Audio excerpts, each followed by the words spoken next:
साथियों नमस्कार। मैं आर के अमोल 24 चैनल पर आपका हार्दिक स्वागत है।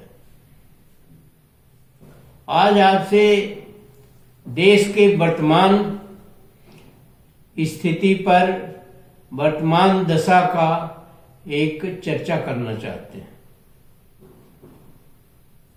वर्तमान दशा आप देख रहे होंगे। एक अभी कोई सज्जन कह रहे थे कि वो थे तो 40-45 साल के, लेकिन वो कह रहे थे कि मेरा जन्म जो है 2014 के बाद हुआ है।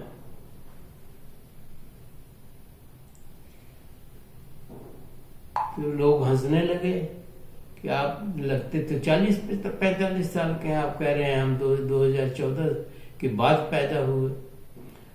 और उन्होंने ये भी स्वीकारा कि सारी चीजें, आजादी भी 2014 के बाद मिली और सारी चीजें 2014 के बाद ही हैं। अगर ये भी कहा जाए कि ये देश 2014 के बाद ही बना है, भारत या जो भी हो, तो कोई अतिशयोक्ति नहीं होगी, क्योंकि हो सकता है आगे किसी ने कहा हो ये देश तो 2014 से ही है, 2014 के पहले तो कोई देश ही नहीं था। ऐसी भ्रांतियां, ऐसी गड़बड़ झाला, ऐसी उटपटांग बातें, ऐसी दिशाहीन और मस्तिष्क विहीन बातें करने की उम्मीद किससे की जा सकती है। कुछ लोग कहते हैं आजादी जो है 2014 के बाद मिली, कुछ लोग कहते हैं 22 जनवरी 2024 के बाद मिली। इनका क्या मतलब है? इनका तो मतलब है देश का उपहास करना। इनका मतलब है देश का मजाक उड़ाना, व्यवस्था का मजाक उड़ाना और तंज कसना। ये स्थिति जो है बहुत ही निंदनीय है। इस तरह के सारे कथन की निंदा की, जितनी निंदा की जाए वो कम है। कुछ लोग इस देश को मजाक बना दिया है, कुछ लोगों ने। उसी तरह से 2014 के बाद ढोंग पाखंड आडंबर जो है बढ़ता ही जा रहा है। देश में शिक्षा, स्वास्थ्य और रोजगार के बारे में कोई बात नहीं करता। तो ये देश कहां ले जाया जा रहा है?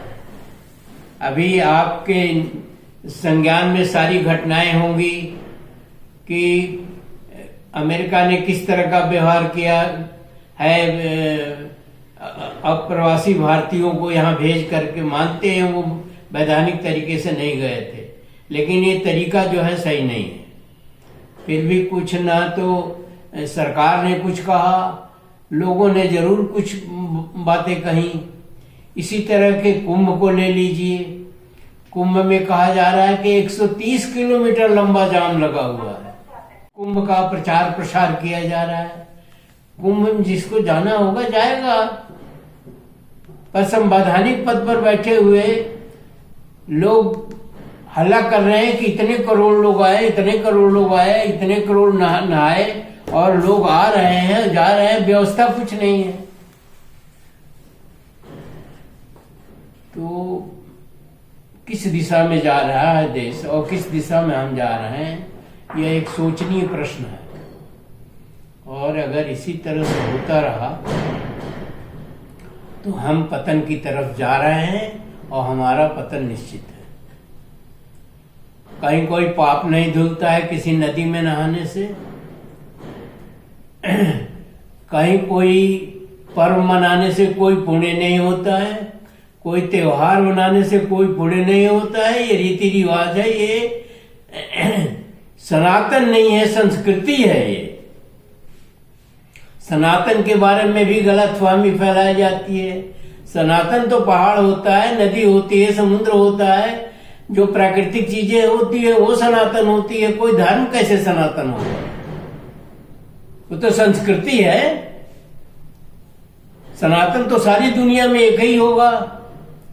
सारी दुनिया के लिए सनातन अलग अलग नहीं होगा, सनातन एक ही होगा, संस्कृति अलग अलग होगी।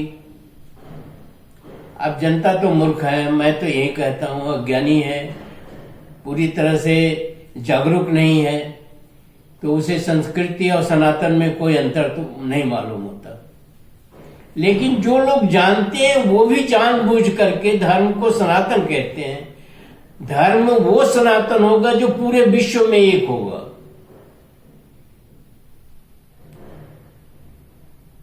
और हिंदू धर्म जो है मिशनरी भी नहीं है, इसका दूसरे देशों में प्रचार प्रसार भी नहीं होता है।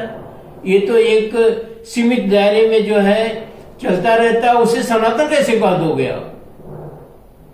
सनातन तो वो होता है जो पूरे विश्व में चलता है और प्राकृतिक होता है। ये तो संस्कृति है, भारतीय कल्चर है, भारतीय संस्कृति है। वो भी संस्कृति जो है वो मिक्स हो चुकी है। इसी देश में कुछ लोग स्नान नहीं करते हैं, जैसे मुस्लिम्स हैं, ईसाई हैं, सिख, बहुत सारे लोग हैं जो स्नान नहीं करते हैं। तो कैसे सनातन हो गया इस देश में भी? स्नान करना और किसी नदी में नहाना और किसी तिथि पर नहाना और किसी जगह पर नहाना और एक साथ नहाना, ये तो हमारी मूर्खता का द्योतक है और मूर्खता प्रदर्शित करता है। ये हमारी संस्कृति है। इस संस्कृति को भी सही तरीके से लोगों को बताया नहीं जाता, समझाया नहीं जाता और लोग बाग जो है उसको गलत अर्थ में लेकर के अपना हंगामा करते रहते हैं। अब आप देख लीजिए कि नहाने के चक्कर में देश का कितना नुकसान हो रहा है। पूरा काम बंद है महीनों से, लोग बाग परेशान हो रहे हैं, सड़कों पर मर रहे हैं और कोई कह रहा मोक्ष हो रहा, मोक्ष प्राप्त हो गया और खुद मोक्ष नहीं लेता। तो इस तरह से एक भ्रमित वातावरण पैदा हो रहा है और पैदा किया जा रहा है जो देश के हित में नहीं है और आगे चल के इसके कुफल भी हो सकते हैं। कुफल हो नहीं सकते हैं बल्कि होगा। साधु भी हैं, मुख्यमंत्री भी हैं, योगी भी हैं और सारा चीज खुद लिए पड़े हैं और ऊपर से अनर्गल भाषा का प्रयोग भी किया जा रहा है। जो बोलते हैं कहते हैं वही फाइनल है, किसी की सुनने की क्षमता नहीं है। सुनने की क्षमता उसकी होती है जो जागरूक होता है, विद्वान होता है, कि वो दूसरों की बातों को भी सुने और केवल अपनी रट लगाए हुए हैं वो तो कोई बात हुई नहीं। उसका तो देश से कुछ लेना देना नहीं है। आपके विचार, आपके मत ही सारी दुनिया माने, ऐसा तो नहीं हो सकता। इसी तरह जो है केंद्र में बैठी सरकारों का है, प्रांतों में बैठी सरकारों का है, तो इसको क्या कहेंगे? इसको एक विडंबना ही कहेंगे, देश का दुर्भाग्य कहेंगे, जनता का दुर्भाग्य कहेंगे। और जनता अज्ञानी है, वो इस चीज को नहीं समझती है। बुराई करना बहुत आसान है, अच्छाई करना बहुत कठिन है। आप शासन सत्ता में हैं, आपकी न कोई भाषा की मर्यादा है, न कोई आपकी सोच है। केवल आपको बुराई करनी है, बुराई करना ही आपका काम है और उसी को समझते हैं आपकी ये बहुत अच्छा जो है काम कर रहे हैं। ऐसा नहीं है। इसलिए मैं तो शासन से अपील करूंगा कि शिक्षा, स्वास्थ्य और रोजगार इत्यादि पर ध्यान दिया जाए और देश की व्यवस्था भी सुधारा जाए और जनता की व्यवस्था भी सुधारा जाए। अन्यथा इसको भुगतेगी तो जनता ही और कोई नहीं भुगतेगा। अब तो झोला उठा के चल देंगे, वो मठ पर चले जाएंगे, तो बात सही नहीं लगती। आशा करते हैं आप वीडियो को पढ़ेंगे, समझेंगे और कमेंट बॉक्स में हमें भी सुझाव देंगे। छोटी सी वीडियो है, बहुत सारा गर्भित है, बहुत सारी चीजें हमने कह दी हैं। और इसी के साथ वीडियो समाप्त करते हैं। वीडियो को शेयर, सब्सक्राइब और लाइक करना न भूलें। जय संविधान, जय प्रकृति।